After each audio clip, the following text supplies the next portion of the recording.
cocktail. Pinag-usapan nila ang kanilang magiging kumpanya at sinubukang mag-isip ng angkop na pangalan para dito. Pagkatapos nito, tumayo sila at nagkaroon ng isang romantic na sayaw.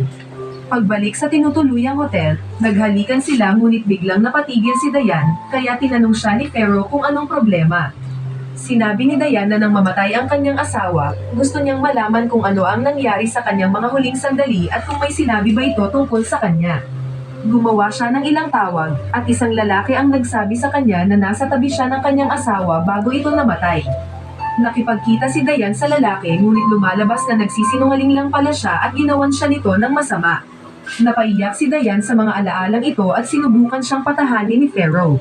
Pagkalipas ng ilang araw, binuksan na ni Dayan ang kanyang bagong negosyo at tila naging maganda ang takbo nito. Kalaunan, nakipag-usap siya kay Pharaoh at nabanggit nitong kailangan niya nang bumalik sa California sa lalong madaling panahon.